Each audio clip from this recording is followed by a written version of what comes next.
Our next speaker is from Scotland, and it's Helen Carty. And Helen's going to speak about the Scottish BVDV Eradication Scheme. Are we making progress?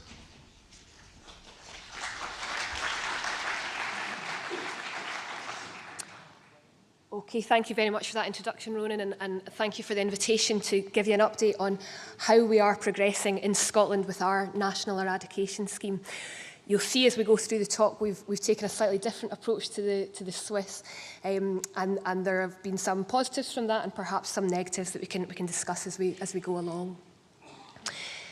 So in Scotland, we have 1.8 million head of cattle, and this map shows you the cattle density areas across different parishes throughout Scotland. So the darker the blue colour, the higher the density of cattle. So you can see our high density regions are in the southwest of Scotland and in the northeast of Scotland. The little inset map at the top shows a split between beef and dairy. And so our dairy herds are represented in yellow there, and they're predominated in the southwest, which is where I work. We've got almost 10,000 breeding herds in Scotland, and about 85% of them are beef herds. And our average herd size for beef herds is in the region of 50 breeding cows, and for the milking herds in the region of 180. So when it came to decide whether Scotland should push ahead with an eradication programme, back in 2006, 2007, the Scottish Agricultural College carried out a prevalence study, a seroprevalence study, to estimate the current prevalence in the country. And it was estimated that 40% of herds had evidence of recent exposure to BVD. And after extensive consultation with industry, it was decided that a national eradication programme would be of benefit to the cattle industry. And at this stage, we had to take a decision whether we would use a carrot to tempt people to get on board, or use a stick to enforce it. And the first phase was a voluntary phase, and the carrot that was used was to offer funding to support testing in the initial phases. And so farmers that chose to take part in testing at this stage were offered in the region of £36 to put towards an initial screen to see if there was evidence of exposure. And if there was BVD proven to be in the herd, then a further £72 was given to help towards testing costs and veterinary advice. So minimal financial input, but enough to tempt people to get on board. And around 4,000 herds took part in this voluntary phase back in 2010. Legislation didn't come in until 2012, and all breeding herds were obliged to do some form of testing by February 2013. And at that stage, we tried to keep it as open as possible to get as many people on board as possible. And we really encouraged farmers to discuss with their veterinary surgeons what the best approach to take would be. And so at that stage, there were 6 different screening options rather than just the one option of tissue tagging. And so check tests could be done on antibody testing on young stock management groups, or producers could choose to test every calf born for virus either by tissue tagging or by blood testing. Some small herds decided to test every single animal in the herd for virus, and dairy herds had the option of using any of the first 3 methods, or to do testing by bulk milk also. By this stage, we had about 90% compliance, and so we had results from lots of different laboratories that all needed to be collated into one central database. And so the database that we used is through an organisation called Scott EID. And this database is open to all producers, to vets, to markets, to government, to keep track of what is going on. And dependent on who you are, depends on how much information you can see. So any member of the public could put in a farm holding number and see what the current status of that holding is. The status of the herds are currently assigned by the testing laboratories. So herds are designated as being either negative if they've completed their testing with no evidence of exposure, or not negative if the testing is incomplete or there has been evidence of disease. The hope was that the database would be used at markets, so that if a farmer was going to buy an individual animal, they could put in their ear tag number and determine if that animal had been tested for virus, or what the holding of origin, the status of the holding of the origin was. And so farmers could have lots of information on their own farms or limited information about other farms. At the same time as when the database was being created, the Scottish Agricultural College put together a really comprehensive online training module for vets in practice to help them be able to be equipped with the tools to help their clients to give the best possible advice to do with control and eradication. And all practicing vets in Scotland got access to this module free of charge. This module is being updated all the time and is available to vets across the world as well. So as the scheme has moved on, we've continued to increase the amount of legislation that has been put in place. So the third phase started in January 2014, and at that stage restrictions were put on herds that had not done any testing. If the herd had a not negative status, they could still trade as long as they were not knowingly moving infected animals. Phase 4, which is the phase that we're currently in, started just over a year ago. And to me, that's made a big difference in the amount of testing that's occurred, because movement restrictions are now put on all not negative herds. So it's now an offence to move an animal that has come from a not negative herd unless they have been individually tested for virus with a negative result. We've reduced the number of testing options so that if a herd currently has a not negative status, they're forced down the route of doing a calf screen for virus, either by tissue testing or by blood testing.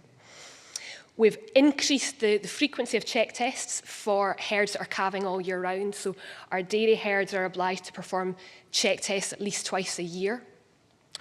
We now insist on animals being brought into Scotland from herds of unknown status that they are tested on arrival. So that's predominantly cattle that are coming from south of the border. And in our database, we've now taken on an assumed status. And so if we have a virus negative result for a calf, its mother also appears as virus negative in our database. So that's helped producers be able to trade increasing numbers of animals, even if they themselves currently have a not negative herd status. So the crucial question, are we making progress? This table demonstrates the percentage of herds with a negative status since 2012 to the present. In the early stages of the scheme, many of the herds had incomplete testing, and so in order to have a negative herd status, the testing would have to be complete and there would have to be no evidence of exposure. So for all of the herds in the initial phases of the scheme, only about 37% had evidence of no exposure to BVD. We're currently sitting at about 82% of herds we're confident have got a negative status. That's perhaps a slightly pessimistic view of how things are going, because when we look at the database in a different way and we look for evidence of positive results, whether they're positive antibody results from check tests or positive tissue tag results or blood virus results, the percentage of herds with positive results is declining. So we had about 24% of herds with evidence of infection. We're down now at about 10% of herds have evidence of infection. And so that 8% difference is really down to incomplete testing or late testing. If herds don't complete their next test within a 13-month period, their herd status automatically reverts to not negative. We also have an issue with herds that are performing calf screens. If they have missed one calf, then they cannot get a negative status. And occasionally, tissue samples may have insufficient sample. That calf might die before it gets retested. And so, unfortunately, there are some herds that have an incomplete herd status at the moment. Since the database has been put together, we've identified more than 3,500 virus-positive animals. In the database, they're considered as positive until proven otherwise, but we obviously encourage all animals to be sampled twice, 3 weeks apart to confirm that they're persistently infected before advising culling them. The bar charts here show you the areas where the virus-positive animals have been identified. And really at the far left, where there have been no or very few virus-positive animals, these are parts of the country where they've been early adopters of the scheme. Where there have been medium numbers of in virus positive animals identified, that's predominantly been in the beef areas, and the most virus positive results have tended to be from the dairy areas, which also are our larger herds. To me, this is a good news story that we've identified all of these virus positive animals, because at least if we know about them, we're in a better position to get rid of them. But unfortunately, currently, we've got over 500 live virus positive cattle on holdings within Scotland, and the guilty parties are still the dairy areas to the far right of the chart there. Really, for phase 5, which will come in at some point next year, we're going to really have to tighten controls on the farms that are holding on to PI animals. And as great as it would be to have Julia coming over to Scotland, I don't really want her to tell our producers that a third of these PI animals will survive to slaughter, because we're really needing to get the message across that we need to remove these from the breeding herds as soon as we possibly can. So in conclusion, for those of us who've been working in Scotland on trying to eradicate BVD, it feels like we've been doing it for a very long time. But the voluntary phase of the National Eradication Programme just started 6 years ago. Mandatory testing only started 4 years ago. And although there is legislation in place, there's been no enforcement of that legislation to date. So strongly worded letters have been sent out to producers who have breached this legislation, but to date there have been no fines put in place. I think considerable progress has been made to date, but it's clear that further legislation and stricter enforcement will be necessary to eradicate infection from the remaining 10% of herds. And it's crucial at this stage that we remember that negative herds cannot be complacent. So just would like to give an acknowledgement to all of the approved laboratories that are involved in the testing scheme and the eradication scheme, and I would be happy to take any questions.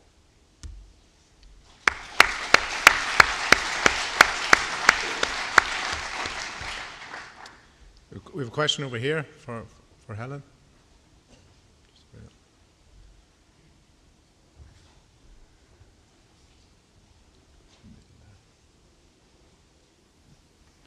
Hi, Helen, it's Ailsa from practicing vet from Orkney. Just wondering how the plan is to deal with non-compliers, so producers who have poor paperwork, who don't necessarily get the tagging of calves correct or in the right time, and who certainly have no great rush to test the herd when they come back as not negative. So, you know, it's not just about keeping PIs, it's even going PIs. Yeah. Thanks, Ailsa. Ailsa works in Orkney, where they've made great progress, and she's very acutely aware that it's the small numbers of farmers that don't necessarily comply that can spoil it for everybody else.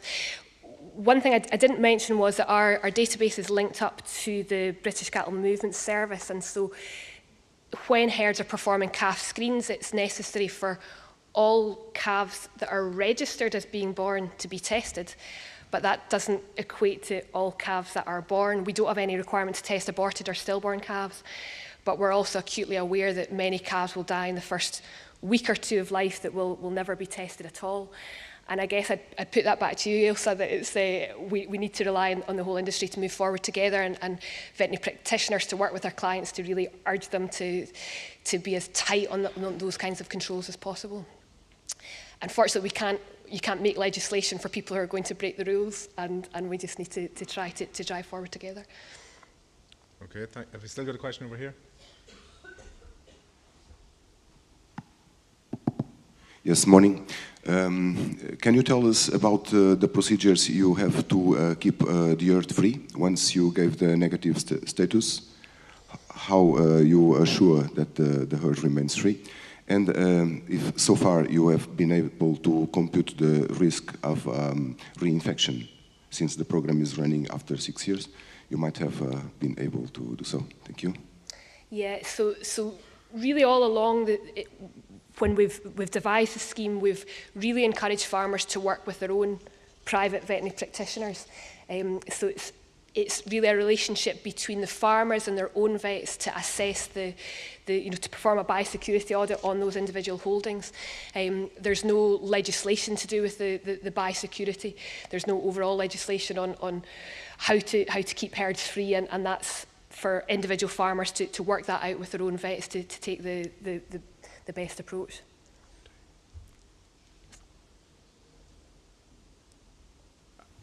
I don't think we have time. We have to keep going. We have to keep going. Sorry, but Sure. I'm sure Helen... I might not have answered that question. In addition, herds that are negative have to continue to test on an annual basis. I think that's maybe what you're getting at. Yeah. Okay. Thank you very much, Helen. I'm sure Helen will take it.